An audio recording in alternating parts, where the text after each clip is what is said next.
Hello बच्चों, good morning. बच्चों, हम पढ़ रहे हैं टॉपिक जंतु ऊतक, एनिमल टिश्यू, और हम बात कर रहे थे जंतु ऊतकों में उपकला ऊतक की। बच्चों, जंतुओं में 4 प्रकार के ऊतक होते हैं। ये चारों प्रकार के ऊतक मिलकर जंतु का शरीर बनाते हैं, जैसे उपकला ऊतक, संयोजी ऊतक, पेशीय ऊतक और तंत्रिका ऊतक। इसमें से जो पहला ऊतक है बच्चों, उपकला ऊतक, उसका पूरा विस्तृत अध्ययन हम कर चुके हैं।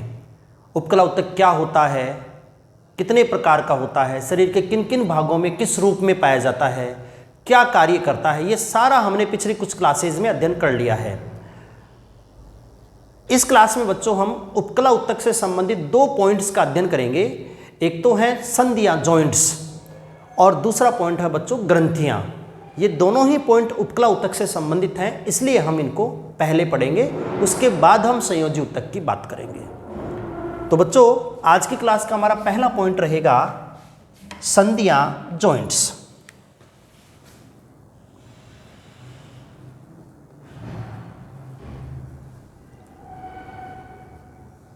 संधियां,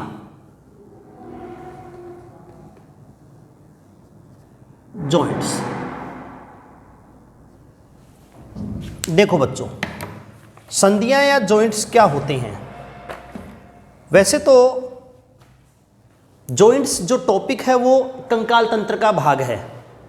संधियां जो है, जॉइंट जो है, कंकाल तंत्र का भाग है कि 2 अस्थियों या एक अस्थि और उपास्थि के बीच का जो संबंध है वो संधि कहलाता है, जॉइंट कहलाता है। तो वैसे तो एक कंकाल तंत्र में पढ़ेंगे, पर यहां हम बात करते हैं 2 कोशिकाओं के बीच के जोड़ को।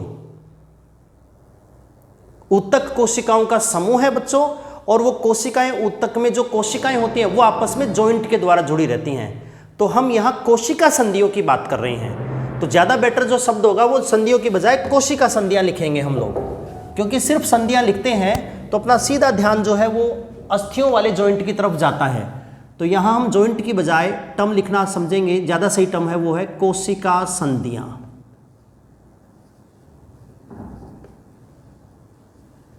कोशिका संधियां, ये ज्यादा सही शब्द है यहां के लिए।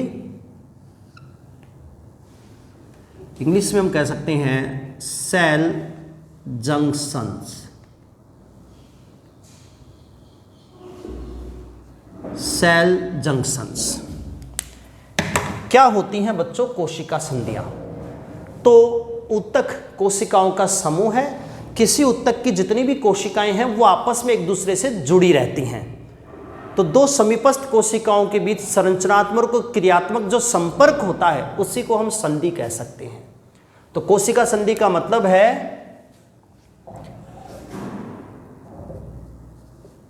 किसी ऊतक में समीपस्थ कोशिकाओं, किसी ऊतक में समीपस्थ कोशिकाओं के मध्य उपस्थित संरचनात्मक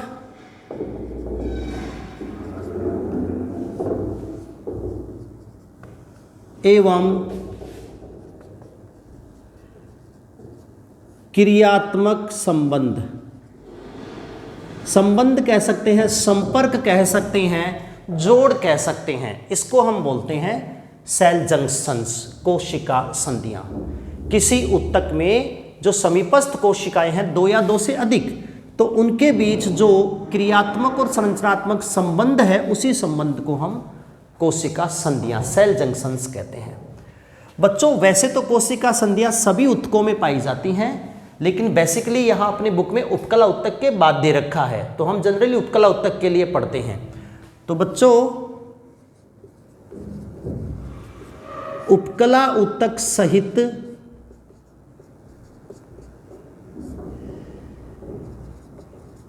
अन्य सभी ऊतकों में 3 प्रकार की संधियां पाई जाती हैं। उपकला ऊतक भी जिसमें हम शामिल कर सकते हैं। तो उपकला ऊतक और बाकी अन्य ऊतक जो शरीर में है उन सब में 3 प्रकार की संधियां हो सकती हैं। कौन कौन सी हैं बच्चों? जैसे एक है दृढ़ संधि, टाइट जंक्शन। दूसरी है बच्चों, यहां लिख देते हैं, आसंजी संधि, बिंदु से पर लगेगा, आसंजी संधि। और तीसरी होती है बच्चों अंतराली संधि। तो उपकला ऊतक सहित सभी ऊतकों में बच्चों 3 प्रकार की संधियां पाई जाती हैं। कौन कौन सी? दृढ़ संधि, आसंजी संधि और तीसरी होती है अंतराली संधि। हम 1 बाय 1 डिस्कस करेंगे बच्चों इनको। सबसे पहले हम बात करते हैं दृढ़ संधि की, ये सबसे पहले पढ़ेंगे। मैं वापस हेडिंग लिख देता हूं। पहले नंबर की संधि दृढ़ संधि, इसको इंग्लिश में हम कह सकते हैं बच्चों टाइट जंक्शन।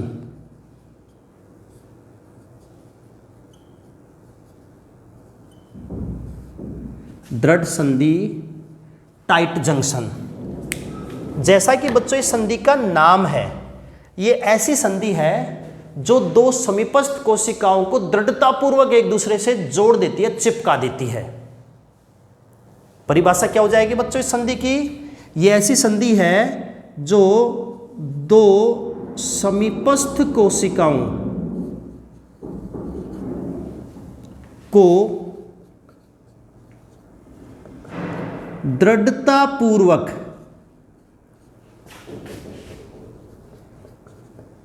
जोड़ देती है। ऐसी संधि जो ऊतक में समीपस्थ कोशिकाओं को दृढ़तापूर्वक जोड़ देती है, ऐसी संधि को हम नाम देते हैं टाइट जंक्शन, दृढ़ संधि। इसका जो मुख्य कार्य एनसीईआरटी बुक में दे रखा है, एज इट इज आपको याद रखना है बच्चों। ये संधि क्या करती है? ये संधि पदार्थों को ऊतक से बाहर जाने से रोकती है। इंपॉर्टेंट लाइन है, क्वेश्चन एग्जाम में आया हुआ है। यह संधि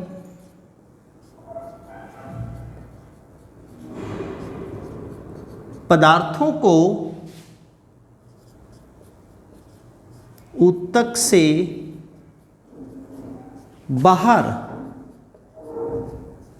जाने से रोकती है। ये इसका मुख्य कार्य है। डायग्राम हम बनाएं बच्चों, रफ डायग्राम।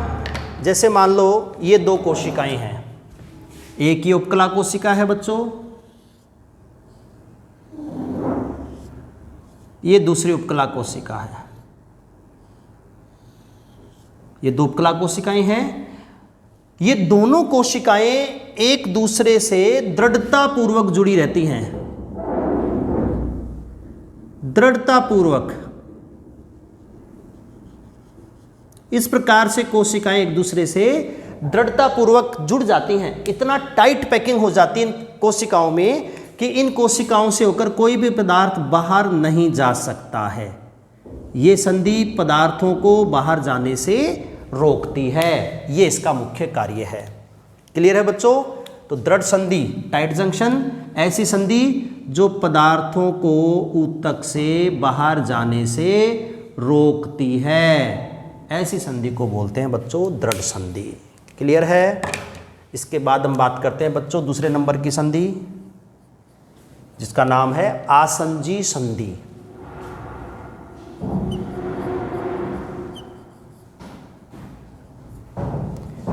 आसंजी संधि, एडहरिंग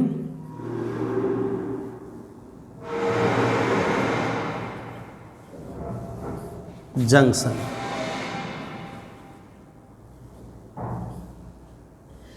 आसंजी संधि, एडहरिंग जंक्शन। बच्चों ऐसी संधि है जो 2 समीपस्थ कोशिकाओं को सीमेंट की भांति जोड़ देती है, चिपका देती है।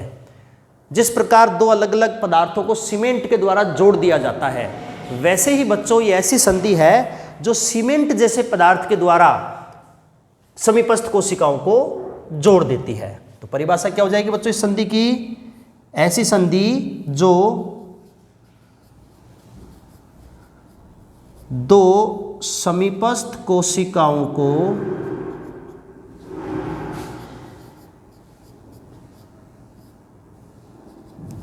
सीमेंट की भांति जोड़ देती है।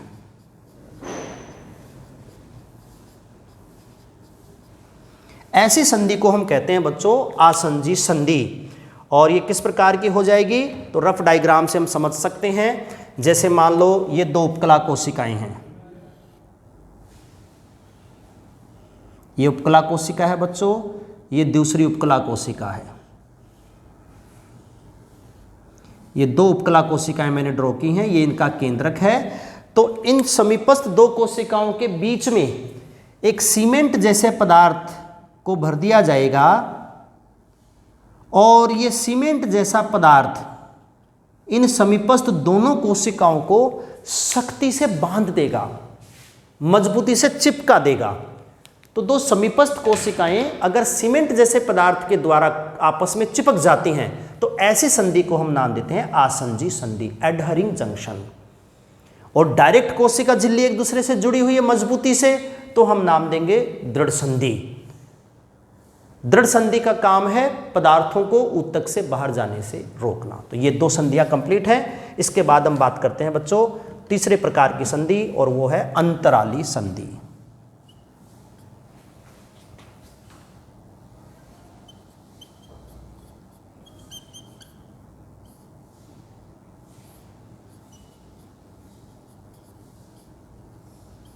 अंतराली संधि,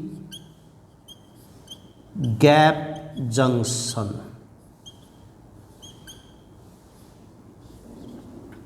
अंतराली संधि, गैप जंक्शन क्या होती है बच्चों ये संधि? ये ऐसी संधि है जो दो समीपस्थ कोशिकाओं के कोशिका द्रव्य को जोड़ती है। किसे कहेंगे? Gap junction. ऐसी संधि जो दो समीपस्थ कोशिकाओं के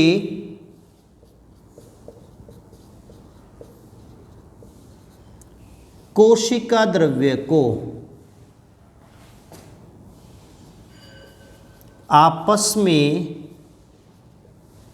जोड़ देती है।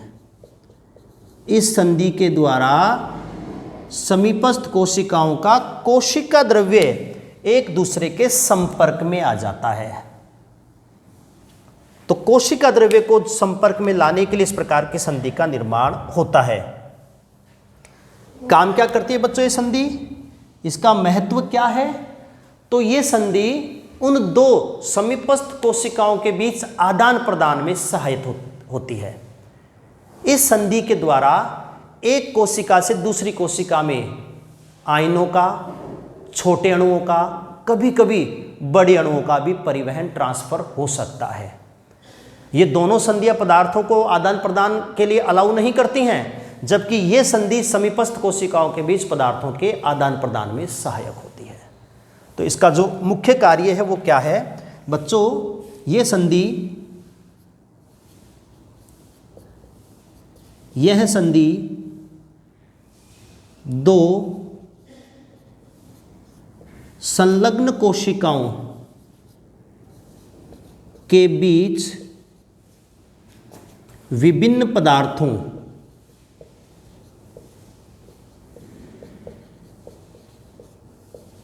के स्थानांतरण या आवागमन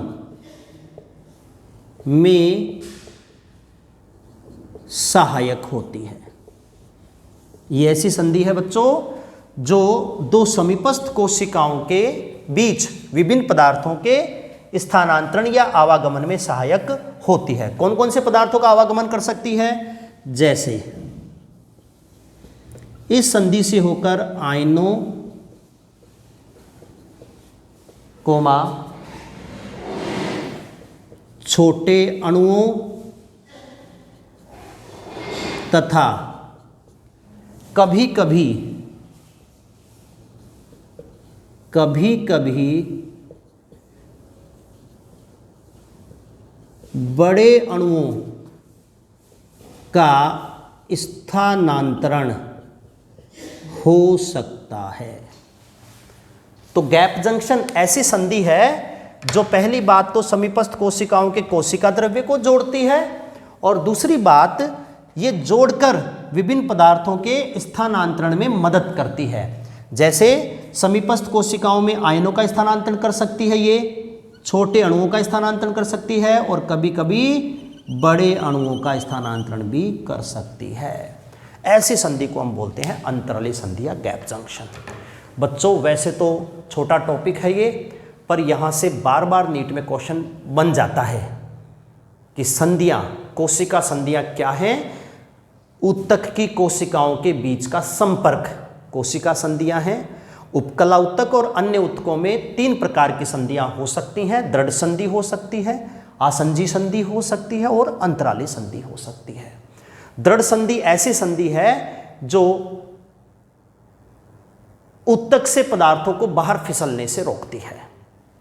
आसंजी संधि ऐसी संधि है जो 2 समीपस्थ कोशिकाओं को सीमेंट की भांति जोड़ देती है, और अंतराली संधि ऐसी संधि है जो 2 समीपस्थ कोशिकाओं के कोशिका द्रव्य को जोड़ती है, और इस संधि के द्वारा पदार्थों के आवागमन को अलाउ किया जा सकता है।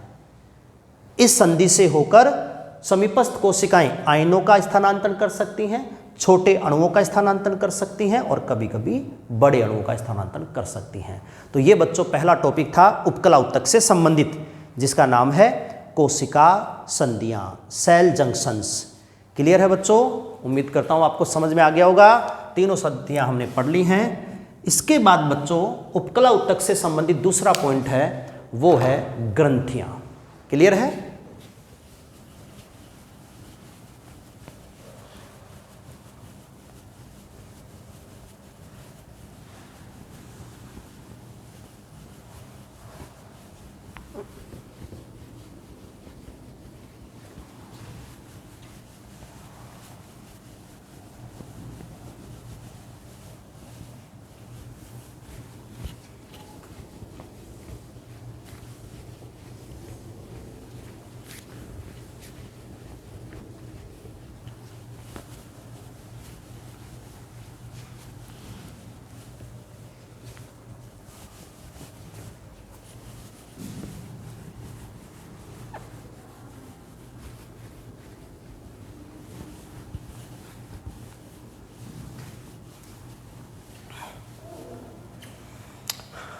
चलो बच्चों, अगला पॉइंट जो उपकला ऊतक से संबंधित है वो है बच्चों ग्रंथियां।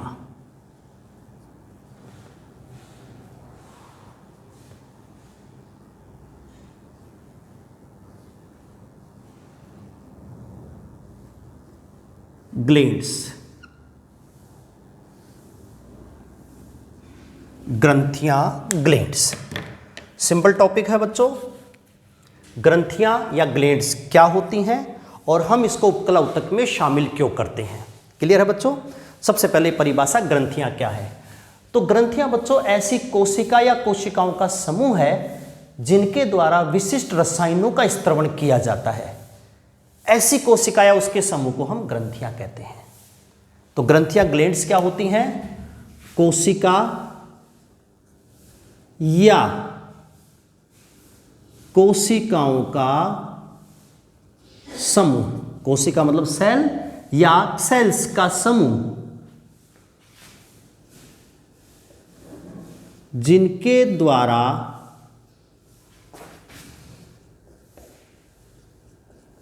विशिष्ट रसायनों का स्त्रवण किया जाता है। उनको बच्चों हम ग्रंथियां कहते हैं, ग्लैंड्स कहते हैं। ऐसी कोशिका या कोशिकाओं का समूह जिनके द्वारा विशिष्ट रासायनिक पदार्थों जैसे एंजाइम्स हैं, हार्मोन्स हैं, इनका स्त्रवण किया जाता है। तो ऐसे विशिष्ट रसायनों का स्त्रवण करने वाली कोशिका या कोशिकाओं का समूह बच्चों ग्रंथियां कहलाता है। हमारे शरीर का बहुत इंपॉर्टेंट भाग है ग्रंथियां, जो हमारे शरीर के लिए आवश्यकता अनुसार विभिन्न पदार्थों का निर्माण करती रहती हैं। बच्चों हम जानते हैं कि हम तो भोजन ग्रहण करते हैं, एंजाइम हार्मोन्स हम बाहर से नहीं खाते हैं जनरली प्राकृतिक रूप से, लेकिन हमारे शरीर को जब जरूरत पड़ती है जिस एंजाइम या हार्मोन्स की, वो अपने आप इस प्रकार के उत्तक से बना दिया जाता है। तो ग्रंथियां उत्तक है, कोशिकाओं का समूह जो विशिष्ट रसायन बनाते हैं वो ग्रंथियां कहलाते हैं बच्चों। अब उपकला उत्तक में क्यों पढ़ते हैं हम ग्रंथियों को? बच्चों जो ग्रंथियां हैं वो उपकला उत्तक से ही बनी होती है, मेनली घनाकार या स्तंभाकार उपकला उत्तक से, इसलिए यहां पढ़ते हैं। तो बच्चों जो ग्रंथियां होती हैं, ग्रंथियां घनाकार,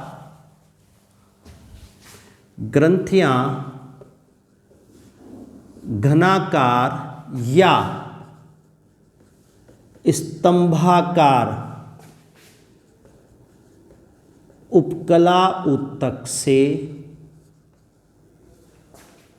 बनी होती हैं। इसलिए बच्चों ग्रंथियों को हम उपकला उत्तक में शामिल करते हैं। आखिर क्यों पढ़ते हैं ग्रंथियों को उपकला उत्तक में? क्योंकि ये घनाकार या स्तंभाकार उपकला से बनी होती है, और ये बच्चों उपकला उत्तक है। क्लियर है? इसके बाद बच्चों ग्रंथियों का एक वर्गीकरण है। ग्रंथियों को विभिन्न आधारों के आधार पर बांटा जाता है। तो हम पढ़ेंगे बच्चों, छोटा सा टॉपिक है ग्लैंड्स का वर्गीकरण। ग्रंथियों को बांटा गया है विभिन्न आधारों के आधार पर, और वर्गीकरण का जो आधार है, बांटने का आधार है, वो आधार पहला है कोशिकाओं की संख्या के आधार पर। ग्रंथियों को बांटने का जो पहला आधार है वो है कोशिकाओं की संख्या के आधार पर, अर्थात ग्रंथियां कितनी कोशिकाओं से बनी होती हैं। ग्रंथियों में कितनी कोशिकाएं हैं, संख्या कितनी है कोशिकाओं की? 1 कोशिकाएं हैं, 2 कोशिकाएं हैं, 10 कोशिकाएं, 50 कोशिकाएं, कितनी कोशिकाएं हैं? तो बच्चों कोशिकाओं की संख्या के आधार पर ग्रंथियां जो है वो 2 प्रकार की होती हैं।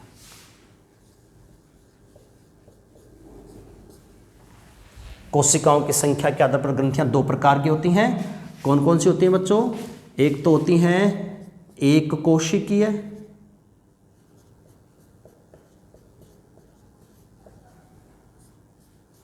एक कोशिकीय ग्रंथियां,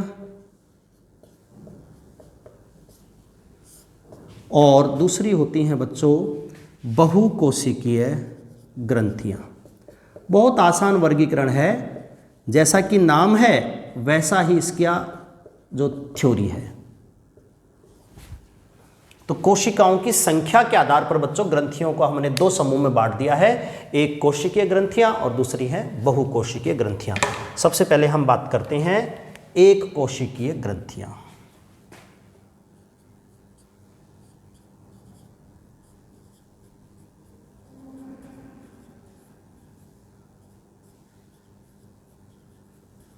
एक कोशिकीय ग्रंथियां, यूनिसेलुलर ग्लैंड।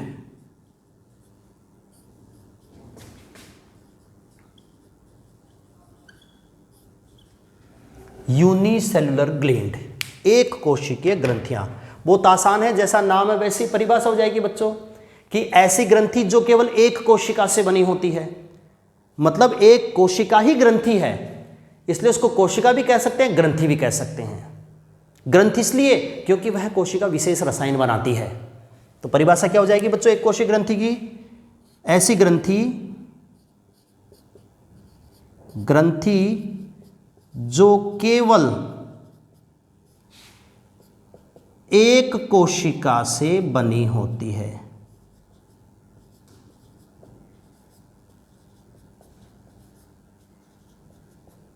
ऐसी ग्रंथि जो केवल एक कोशिका से बनी होती है, ऐसी ग्रंथि को हम बोलते हैं बच्चों एक कोशिकीय ग्रंथियां, यूनिसेलुलर ग्लैंड। अब हम बात करते हैं एग्जाम्पल्स के, कि कौन कौन सी ग्रंथियां हमारे शरीर में हैं जो सिर्फ एक कोशिका से बनी हैं। उसमें पहला एग्जाम्पल आता है कलश कोशिका। है तो ग्रंथि बच्चों ये, पर ये एक ही कोशिका से बनी है, तो कोशिका भी कह सकते हैं इसको, कलश कोशिका, या इसका दूसरा नाम है चषक कोशिका, और इंग्लिश में हम इसको कहेंगे गोबलेट सेल। Goblet cell. ये जो कलश कोशिका है या चषक कोशिका है या गोबलेट सेल है, ये बच्चों एक कोशिकीय ग्लैंड है जो सिर्फ एक कोशिका से बनी है। पाई कहाँ जाती है और क्या काम करती है बच्चों? ये पाई जाती है हमारे नलिकाकार भागों की श्लेष्मिका में, जैसे आहार नाल की श्लेष्मिका में, ट्रेकिया ब्रोंकाई की श्लेष्मिका में, मूत्रजनन पथ की श्लेष्मिका में। तो नलिकाकार भागों की श्लेष्मिका में पाई जाती है और श्लेष्मा का स्त्रवण करती है। क्लियर है? तो एग्जाम्पल क्या है बच्चों कलश कोशिका का? कहाँ पाई जाती है ये? आंत्र की श्लेष्मिका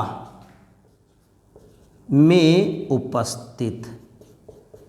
ग्रंथि कहां पर उपस्थित रहती है? आंत्र की श्लेष्मिका में। और कार्य क्या करती है बच्चों? ये एक चिकने द्रव का स्त्रवण करती है जिसका नाम है श्लेष्मा, म्यूकस। कार्य है श्लेष्मा का स्त्रवण करना, म्यूकस का स्त्रवण करना। हमारे जितने भी नलिकाकार मार्ग हैं, जैसे आहार नाल है पूरी, जैसे श्वसन नलिकाएं हैं, जैसे मूत्रजनन पथ है, तो इन नलिकाकार भागों का जो आंतरिक आस्तर है, उस आस्तर को हम श्लेष्मिका बोलते हैं बच्चों, म्यूकोसा। और उस म्यूकोसा में श्लेष्मा का स्त्रवण करने वाली ये कोशिका पाई जाती है, कलश कोशिका, जो एक कोशिका से बनी ग्रंथि है। क्लियर है बच्चों? दूसरा एग्जाम्पल हम लेते हैं बच्चों पेनेथ कोशिका।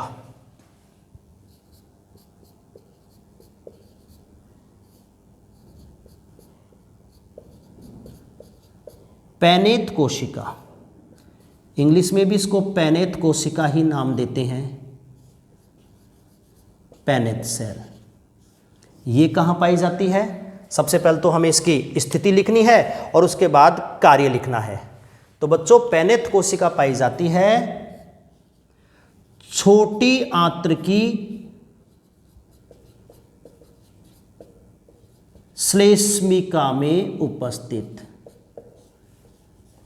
छोटी आंत्र की श्लेष्मिका में उपस्थित। ये भी है बच्चों श्लेष्मिका में और वहीं पर ये भी है। और इसका कार्य क्या होता है बच्चों? पेनेथ कोशिका काम क्या करती है? ये बच्चों लाइसोजाइम एंजाइम का स्त्रवण करती है।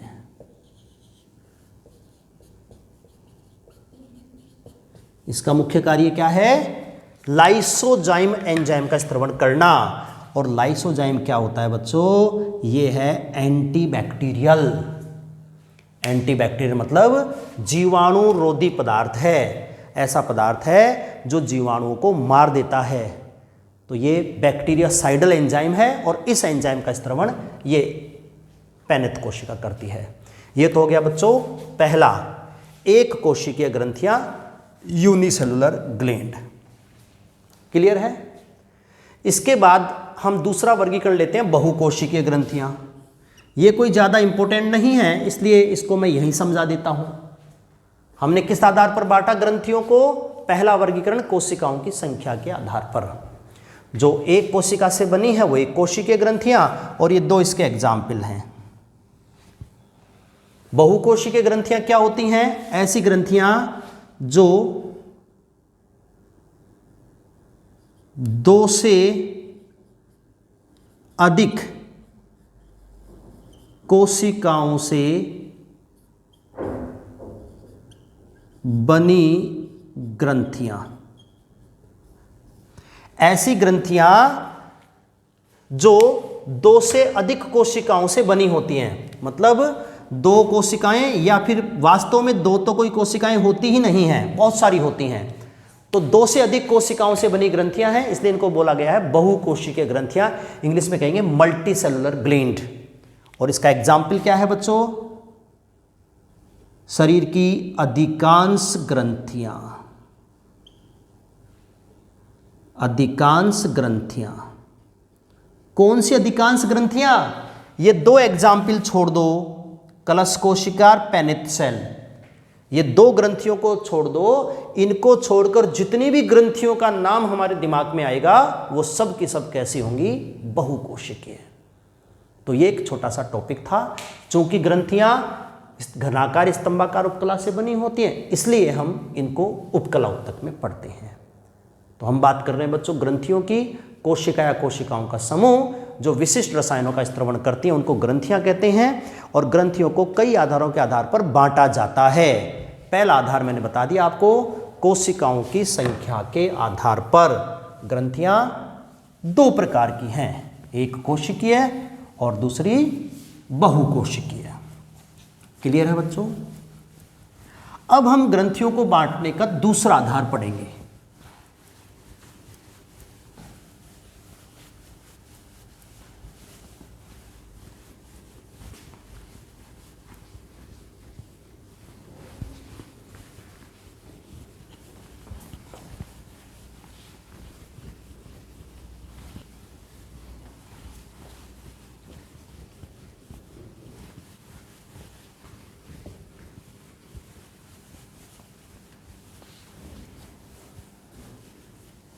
देखो बच्चों, ग्रंथियों को बांटने का दूसरा आधार है और वो है स्त्रावी नलिका। स्त्रावी नलिका की उपस्थिति या अनुपस्थिति, स्त्रावी नलिका की उपस्थिति या अनुपस्थिति के आधार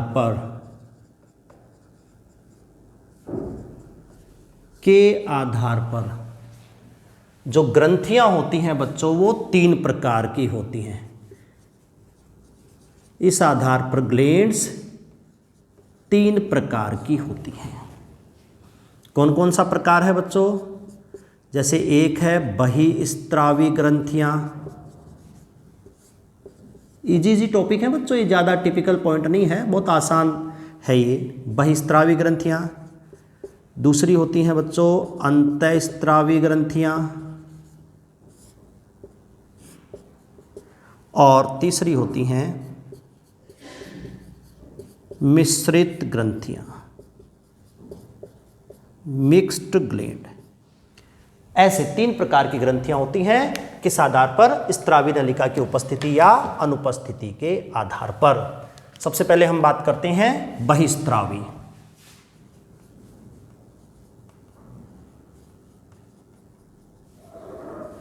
बहिस्त्रावी ग्रंथियां,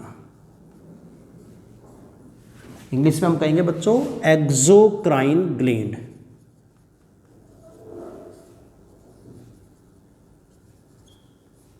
एक्सोक्राइन ग्लैंड, बहिस्त्रावी ग्रंथियां। बहुत आसान है बच्चों। ऐसी ग्रंथियां जिनमें स्त्रावी नलिका पाई जाती है, जिनमें स्त्रावी नलिका पाई जाती है, अर्थात ये नलिका के माध्यम से अपना स्त्राव लक्ष्य अंग तक पहुंचाती हैं। तो बहिस्त्रावी ग्रंथियां कौन सी होती हैं बच्चों? ये होती हैं नलिका युक्त, नलिका युक्त, अर्थात ऐसी ग्रंथियां जिनमें स्त्रावी नलिका उपस्थित रहती है, ऐसी ग्रंथियों को हम बोलते हैं बहिस्त्रावी ग्रंथियां। तो ये अपना पदार्थ लक्ष्य अंग तक कैसे पहुंचाती हैं? ये उस नलिका के द्वारा पहुंचाती हैं बच्चों। क्लियर है? अब कौन सी होती हैं ऐसी ग्रंथियां? तो ज़्यादातर ग्लैंड्स जो दिमाग में आती हैं, जैसे यकृत सबसे बड़ी ग्रंथि है, एक प्रकार की बहिस्त्रावी ग्रंथि है। इसके साथ ही जैसे लार ग्रंथियां, पाचक ग्रंथियां,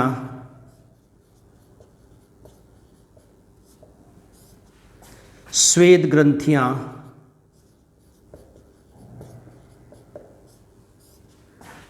स्तन ग्रंथियां, और भी लिख सकते हैं हम जैसे कर्ण मोम ग्रंथियां जो कान में पाई जाती हैं, मोम बनाती हैं। तो ये ज़्यादातर जो ग्रंथियां हैं ये नलिका युक्त होती हैं। प्रत्येक ग्रंथि के अंदर नलिका है और उस नलिका के द्वारा अपना पदार्थ ये लक्ष्य तक डाल देती है, पहुंचा देती है। ऐसी ग्रंथियों को बोलते हैं बहिस्त्रावी ग्रंथियां और ये उसके एग्जाम्पल हैं। क्लियर है बच्चों? हम बात करते हैं दूसरी ग्रंथि, अंतःस्त्रावी ग्रंथि।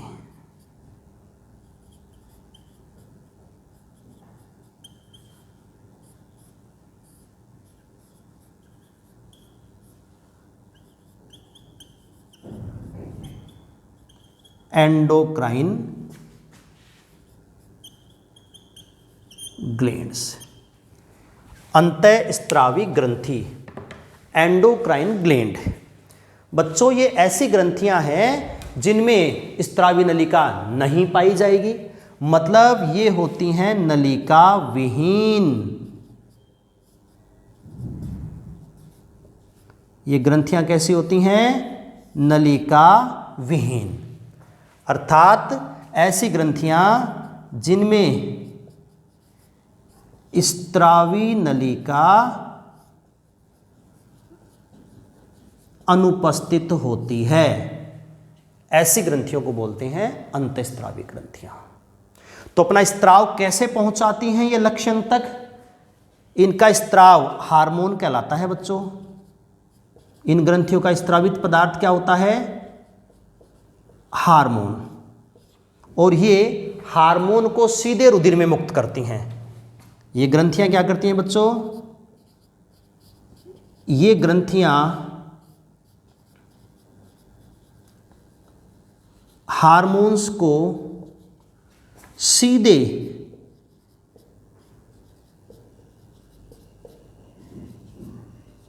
रुधिर में मुक्त कर देती हैं। इस प्रकार इनका स्त्रावित पदार्थ उस रुधिर के द्वारा लक्ष्य अंग तक पहुंचाया जाएगा। ये तो नलिका युक्त हैं जो अपने स्त्राव को सीधे नलिका के माध्यम से डाल देंगी, जबकि ये कैसी होती हैं? ये नलिका विहीन होती हैं। तो ये अपने स्त्राव को पहले ब्लड में डालेंगी और ब्लड जो है उस पदार्थ को ले जाएगा पूरे शरीर के विभिन्न भागों में, क्योंकि इनके पास नलिका नहीं होती है। भाई ग्रंथियां कोशिकाओं का समूह है, जीवित कोशिकाओं से बना है। तो इन कोशिकाओं को पोषण के लिए, ऑक्सीजन के लिए ब्लड आता है यहाँ पर, और ब्लड आकर वापस जाएगा हार्ट की ओर। तो जब ब्लड वापस जाता है तो उस समय ये ग्रंथियां ब्लड में अपना हार्मोन डाल देती हैं और उस ब्लड के द्वारा वह हार्मोन शरीर की विभिन्न कोशिकाओं तक पहुंचा दिया जाता है। इस प्रकार से ये नलिका विहीन ग्रंथियां हैं। अब कौन कौन सी ग्रंथियां होती हैं, एग्जाम्पल्स की अपन बात करें तो जितनी भी अंतःस्त्रावी ग्रंथियां हैं हम पढ़ेंगे। एक 11th एनसीईआरटी का लास्ट चैप्टर है, 22वां चैप्टर, उसमें अंतःस्त्रावी तंत्र पढ़ते हैं। वहां पर जो भी ग्रंथियों के नाम आपको याद हैं, जैसे पीयूष ग्रंथि, थायराइड ग्रंथि, पैराथायरॉयड ग्रंथि, और भी मैं नाम नहीं लिख रहा हूं, एड्रिनल ग्रंथि, थाइमस ग्रंथि, पीनियल ग्रंथि, हाइपोथैलेमस, ये सारी ग्रंथियां हैं जो अंतःस्त्रावी प्रकृति की होती हैं। तो ये था बच्चों दूसरी प्रकार की ग्रंथि स्त्रावी नलिका के आधार पर। इसके बाद हम पढ़ते हैं लास्ट में तीसरी ग्रंथि, वो है मिश्रित ग्रंथियां।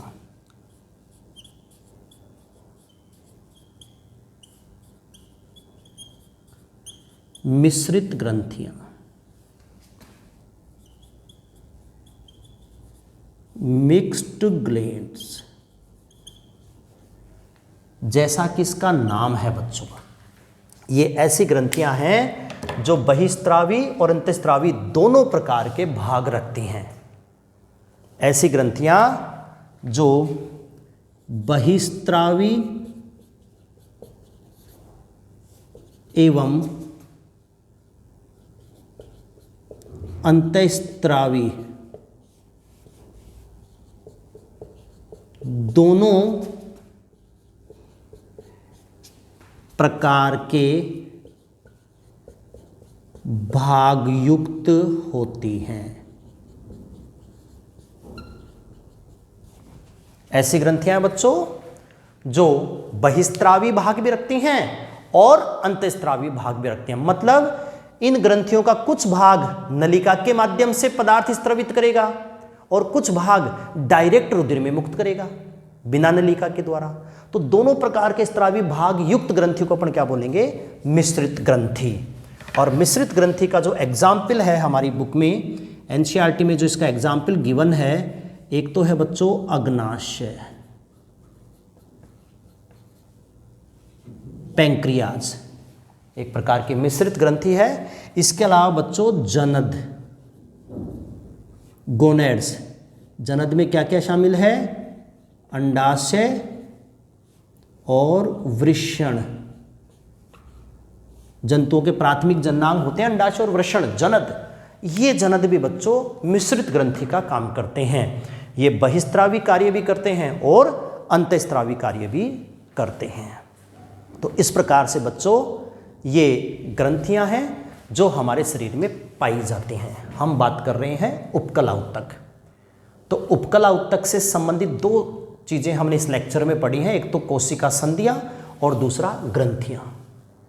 ग्रंथियां उपकला उत्तक से ही बनी होती हैं, मुख्य रूप से घनाकार या स्तंभाकार से। दो आधार पर हमने ग्रंथियों को बांट दिया, कोशिकाओं की संख्या और दूसरा स्त्रावी नलिका की उपस्थिति या अनुपस्थिति।